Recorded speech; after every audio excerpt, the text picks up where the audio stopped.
At the New York airport, college student Chloe calls her mother Irene to tell her she is home and learns that her father's birthday party has been called off because he was suddenly asked to work. Since her dad is a pilot, Chloe decides to stay at the airport to find him. Meanwhile, TV reporter Cameron is approached by a Christian lady who tries to make him accept Jesus in his life, claiming that all the tragedies he sees every day during his job can be explained by the Bible. Chloe steps in to point out that God is punishing innocent people for the wrongs of the past and that, working in mysterious ways, is not a good enough reason. The lady walks away and Cameron thanks Chloe for helping him, so Chloe explains her mother is a religious fanatic too. In the parking lot, Cameron's dad Rayford takes off his wedding ring before meeting with stewardess Hattie. When they enter the airport, Rayford sees Chloe and rushes to hug her. However, Chloe is not happy because she noticed he was flirting with the stewardess and calls him out since her parents have been having trouble in their relationship for a while. Rayford explains that they got married very young and people change a lot through the years. Since Irene got obsessed with religion, she has become very hard to live with. Noticing that her father is not wearing his ring, Chloe figures out that he took today's job to be with Hattie. Rayford ignores the remark and gives her his car keys before heading off. Afterward, Chloe agrees to have coffee with Cameron and they talk about how strange it is for people to thank God for tragedies. Their conversation is interrupted when an employee brings her 2 tickets for U2 in London so she can give them to her dad, which took him 2 weeks to find. This proves he planned today's trip ahead of time and it was not a sudden work call. A frustrated Chloe gives the tickets to Cameron and asks him to deliver them instead. While Cameron and Rayford get on the plane, Chloe goes to her dad's car. She goes home and after greeting her brother Raimi, she sits to chat with her mother. At first the talk is friendly, but when Chloe brings up the incident at the airport, things get tense.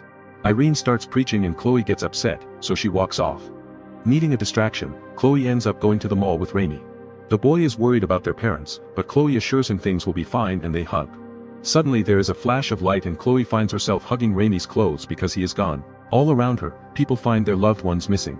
As people panic all over the place, a car that lost its driver crashes right into the mall. Chloe takes a look inside and finds a person who has passed away in the passenger seat. Soon people start to take advantage of the situation and begin taking things from shops and the bags of the missing people. Outside, a huge traffic jam has blocked the... On Rayford's flight, some passengers try to make friendly conversation but others do not want to be bothered. Once the plane is flying smoothly, Rayford sneaks out of the cockpit to secretly meet Hattie and show her the tickets Cameron gave him.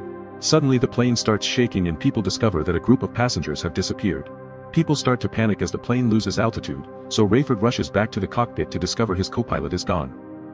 He immediately takes over the controls to steady the plane. Cameron begins recording everything as people lose their minds and start pounding on the cockpit door, demanding to see the captain. Hattie fails to calm them down and Cameron tries to help her but nothing works. Seeing this on the cameras, Rayford adjusts the pressure in the cabin and the oxygen masks drop down. The passengers have trouble breathing, so they have no choice but to return to their seats and use the masks.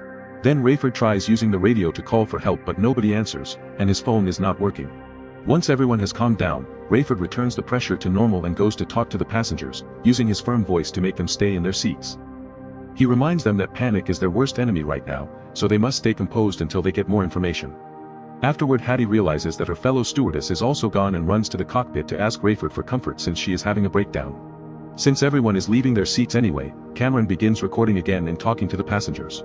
Nobody has seen anything strange and the disappearance happened instantly, only leaving behind people's clothes. A panicking woman runs to the bathroom to take some mood-altering substances and comes back to her seat saying she knows none of this is real. Cameron tells her to go to sleep while noticing she has written, "It's not real," on her hand. A Muslim man thinks they should be praying but another passenger begins arguing with him because they believe in different things, so they cannot share their prayers. Before things can get worse, Rayford announces he is flying back to New York. At the mall, Chloe manages to make her way through the crowd after lots of pushing and struggling. She rushes to the parking lot to keep looking for Raimi but has to run off when a small plane suddenly comes down on the ground and destroys Rayford's car. Chloe has no choice but to start walking, and when 2 bikers pass by they grab her brother's bag. At that moment something happens on the bridge and a school bus goes over the edge, landing in the river. Chloe runs to help the passengers only to discover the bus is empty. Soon she reaches town and tries calling her house, but nobody answers. Cars are crashing all over the place and an ambulance comes to pick up the hurt people. Chloe runs to it thinking Raimi may be one of the people inside and the police have to hold her back. As Chloe continues to walk through town, the glass doors of a jewelry store suddenly blow open and a person who did not make it is thrown out. The store employee comes out with a weapon and points it at Chloe until she runs away.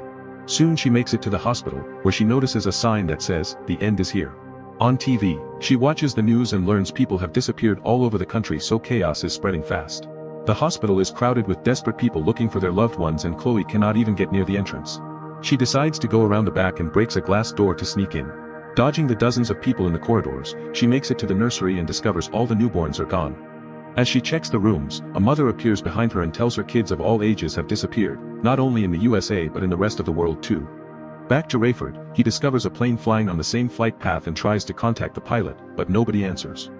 It turns out the other plane is missing both pilots, but it still has a few passengers left. Hattie rushes to tell her passengers to put on their seatbelts while Rayford starts moving his plane, managing to tilt it just enough. The near miss is successfully avoided, but the wing of Rayford's plane still clips the other plane on its way out. Cameron looks out the window and notices the other plane going down in flames. One of the passengers uses the distraction to check the bag of the Muslim man, thinking he may find the device that caused this, but it is just an electric toothbrush. Another man points out that humanity does not have the technology to pull this off and thinks the missing people were taken by aliens. Minutes later, the passengers call Hattie to show her there is something strange on the wing.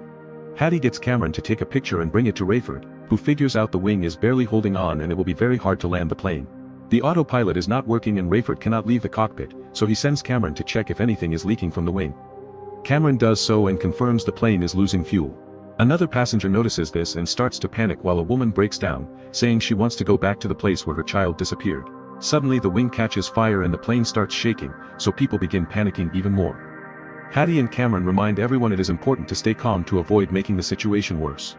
Then Cameron updates Rayford, who explains he cannot do anything but try to make it to New York before they run out of fuel. Eventually the fire goes out on its own, and because of the amount of fuel they lost, they will have to start going down earlier than expected. When Chloe makes it back to her neighborhood, she finds lots of people grieving for their missing loved ones. Chloe hurries to her house and is heartbroken to find it empty. Her mother's jewelry is in the shower and the phone has a voicemail that is only static. When Chloe finds Irene's Bible, she angrily throws it out the window. Then she goes to see the local pastor, who tells her this is the rapture and people who disappeared went to heaven. He is still here because even though he spent all those years preaching, he never truly believed the words. God took all the kids and the believers to protect them from the difficult times that will come soon. This only makes Chloe more upset and she raises her voice at the pastor before leaving. On the plane, Rayford checks his co-pilot's belongings and finds a watch that says John 3 verse 16, which is a Bible passage that says people who believe in God will have eternal life. Hattie brings the other stewardess things too and they find a notebook with notes from Bible study. Rayford concludes that this is the rapture and tells Hattie that his wife knew all along. Hattie finds it hard to believe and walks off upset. In the cabin, a woman loses it and reveals she has a weapon, asking the others to tell her the truth because she thinks they were sent by her husband to take her daughter.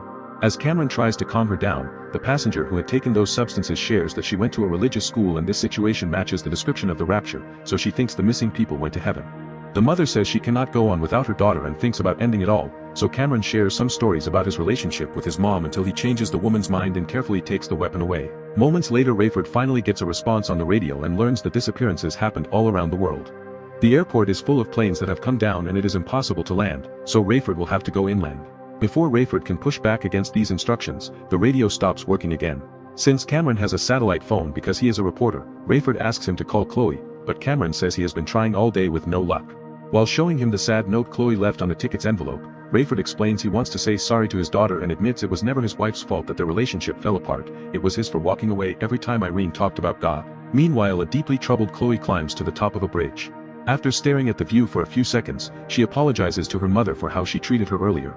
Just as she is about to step off, Cameron's call finally reaches her phone and she gets to talk to Rayford. They tell each other, "I love you," and agree Irene was right. Rayford explains he is not sure if he will find space to land the plane, but before he can say more, the phone loses signal and the call ends. Learning that her dad is alive is enough for Chloe to step back and run back to town, where she picks up an abandoned bike to move faster.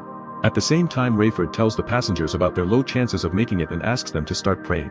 While the plane starts going down, Chloe makes it to a construction site and gets on a truck to start clearing the area by pushing all the objects away. She tries calling Cameron and luckily the signal comes back, so she gets to tell her dad that she has found a place for him to land. The plane's guidance system is not working, so Cameron asks Chloe to open the compass app and give them the coordinates of her location before the call suddenly ends again. Cameron then puts the coordinates on his phone's map, which Rayford uses as a guide to fly the plane in the right direction. However, it is still too dark for him to find the exact spot. To make matters worse, the plane is finally running out of fuel. At that moment, Chloe manages to connect their phones again and Rayford asks her for a big light since the truck is not enough. There are some gas tanks nearby, so Chloe covers them with fuel and throws a lighter, creating a huge blast. The flames are seen by Rayford and he starts coming down in that direction. Chloe jumps back into the truck and tries to get out of the way, but she is so distracted by the fire that she ends up crashing. The plane hits some cables as it goes down, but it only causes some shaking. Soon it reaches the ground and tilts because the back wheels have not come out. The tail and a wing are dragged through the ground, but Rayford manages to straighten the plane out and the wing goes up just in time to avoid hitting Chloe in the truck. The plane slides ahead for a few more miles, hitting a number of things on the way. It looks like it is about to hit a huge gas tank too, but thankfully it stops before anything worse can happen and everyone is safe. While the fire that Chloe started flares up again, Hattie brings out the inflatable slide so everyone can finally leave the plane. Chloe runs to hug Cameron and Rayford, who admits he should have never left. She gives him both his and her mother's wedding rings before everyone turns to look at the town in the distance, noticing all the fires. Cameron says it is the end of the world, but Chloe thinks it is just the beginning. What would you do if everyone you love just vanished in seconds? At the end of the film, Cameron says it is the end of the world, but Chloe says it is just the beginning. Who do you agree with and why? This story will seriously make you think twice about everything. Faith, family, and second chances all collide in one of the most intense stories you will ever watch. Sometimes the people closest to us see the truth long before we are ready to hear it. Drop your answers in the comments below, hit that like button, and subscribe so you never miss a recap like this one. Bell thumbs up.